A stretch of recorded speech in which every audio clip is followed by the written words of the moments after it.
Je suis dans une période où j'écoute beaucoup Beyoncé et j'ai voulu apprendre mon chat à mouver son body on it.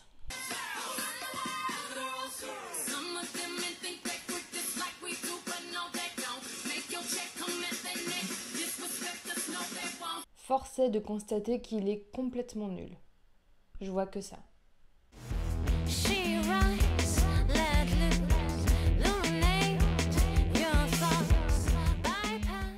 Salut et bienvenue sur Junk on the Web.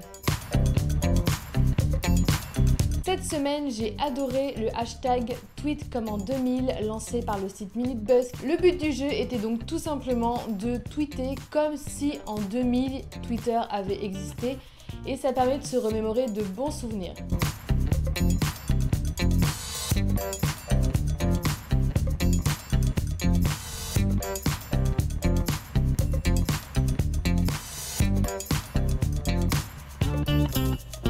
Parce que pour ceux qui sont adolescents en ce moment, Internet c'est quelque chose de complètement normal.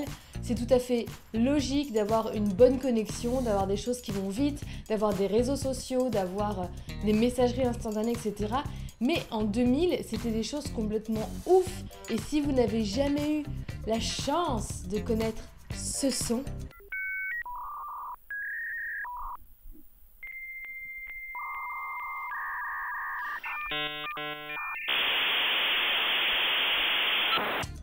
vraiment vous avez raté quelque chose. Non, pas du tout. En fait, c'était vraiment le truc le plus agaçant du monde d'attendre que sa connexion veuille bien être opérationnelle, sachant qu'en plus ça pompait totalement tout le jus de la ligne téléphone de la maison, donc on ne pouvait pas téléphoner et être sur internet en même temps. Et si je fais un petit retour en arrière, en 2000, j'avais 14 ans, j'étais en 3e et en seconde pour la fin de l'année.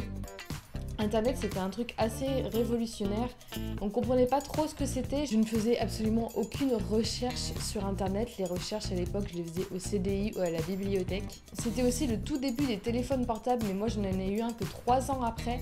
Donc pour moi, les SMS, etc., j'y étais pas encore, loin de là. À l'époque, si on voulait avoir des nouvelles d'une copine pendant le week-end, il fallait qu'on l'appelle chez elle, avec le risque de tomber sur ses parents. Et il fallait pas non plus que la communication dure trop longtemps, puisqu'on payait en fonction du temps de communication. Autant dire qu'à l'époque, les sites internet étaient loin de ressembler à ceux à quoi ils ressemblent aujourd'hui. On aurait plutôt dit des PowerPoint en fait, hein, voilà. Pour ceux qui avaient déjà un téléphone portable, le truc le plus fou dessus, c'était de pouvoir jouer à des jeux super intéressants comme le Snake.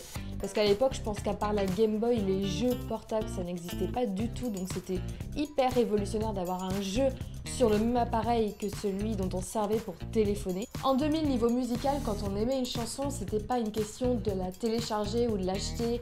Voilà, on parlait même pas de tout ça. Au pire, on guettait à la radio que la musique passe, on mettait notre cassette dans notre lecteur enregistreur et on enregistrait la musique pour pouvoir la réécouter après, sachant que à peu près 90% des radios de l'époque faisaient modifier les chansons. Ça se fait encore en ce moment, mais beaucoup plus rarement. Donc c'était super relou puisque du coup, on n'avait même pas les vraies versions. On avait une vieille version avec énergie casée au milieu. Et accessoirement, on ratait régulièrement le début de la chanson et on avait le début de la chanson suivante à la fin. Et quand on aimait vraiment une chanson et qu'on voulait l'avoir en version propre, on achetait un CD de titres. J'ai une belle collection de CD de titres d'obèses que je vous raconte même pas.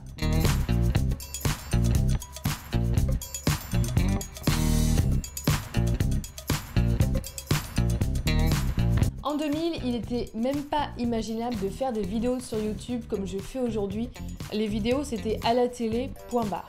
Donc je sais pas quel âge vous avez, je sais qu'il y en a pas mal d'entre vous qui sont adolescents en ce moment et qui me regardent. Donc pour vous, dites-moi un petit peu ce dont vous avez entendu parler, qui existait dans les années 2000, vous êtes peut-être un petit peu jeune pour vous souvenir, mais vous avez peut-être entendu parler de choses. Et pour ceux qui sont plus de mon âge ou encore plus âgés, dites-moi vous ce que vous faisiez en 2000, qu'est-ce que vous trouviez déjà innovant, qu'est-ce que vous trouviez déjà voilà, super moderne, etc. et qui aujourd'hui est déjà dépassé.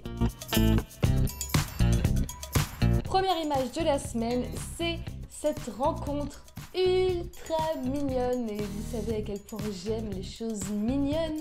Je suis la plus grande fanat de cute du monde. C'est cette petite biquette extrêmement chou qui rencontre des chiots qui ont extrêmement peur ou qui se demandent vraiment ce qui se passe. Et voilà, faut vraiment que vous regardiez. C'est par là, voilà. Ce que je vous conseille, c'est de lancer la vidéo et de compter le nombre de fois où vous faites des oh. Pas forcément exactement comme moi, mais bref, vous avez compris. Deuxième image de la semaine, si vous suivez un petit peu ma chaîne, vous avez vu dans une vidéo il y a quelques temps un vlog que j'avais fait sur mon addiction au groupe Hanson. Oui, ceux qui chantaient M-Bop en 1997 et qui avaient les cheveux longs.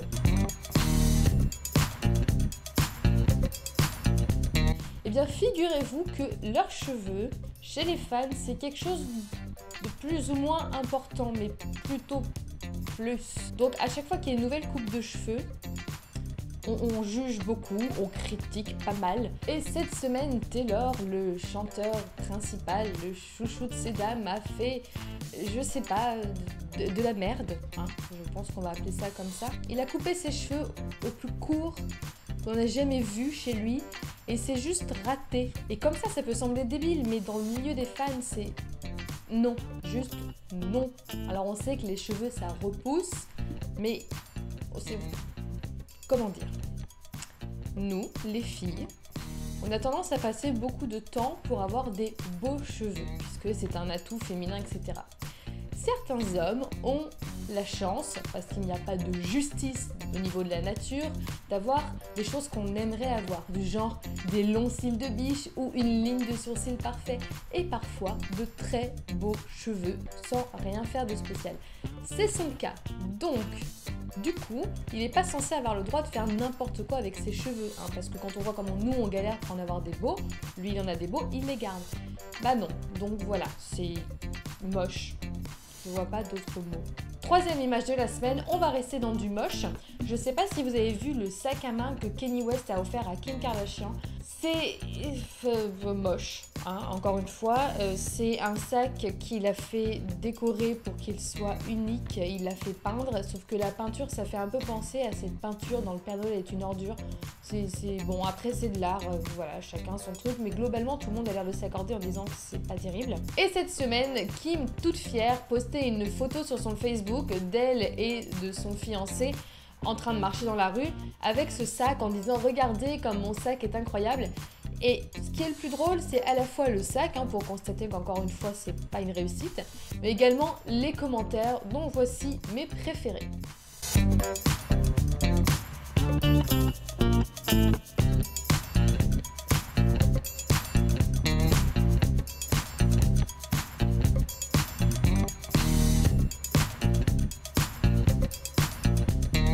Cette semaine, ce que je vous conseille, c'est une chaîne YouTube, c'est la chaîne de Link the Sun, qui est, je pense, l'un des youtubeurs que je regarde depuis le plus longtemps, puisqu'il faisait auparavant des points culture qui étaient super intéressants et drôles en même temps.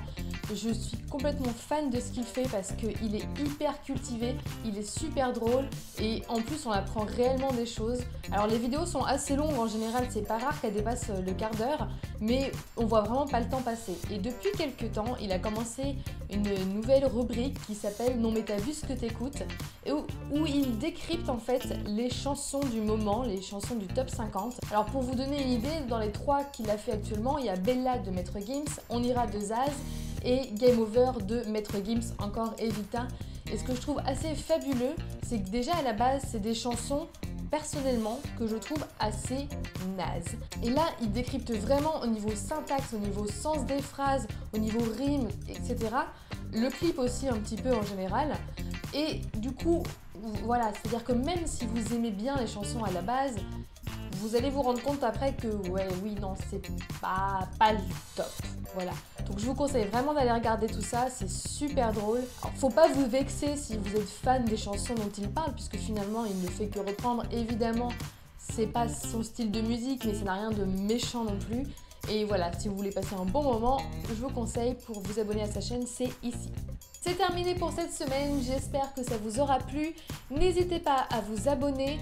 Venez également me rejoindre sur la page Facebook, je vous mets le lien dans la barre d'information. Pour me suivre sur Twitter, c'est @JunCanMood. Partagez mes vidéos auprès de vos amis si jamais ça vous plaît, ça me ferait super plaisir. Et je vous dis à la semaine prochaine. Ciao ciao. Kiss kiss bang bang.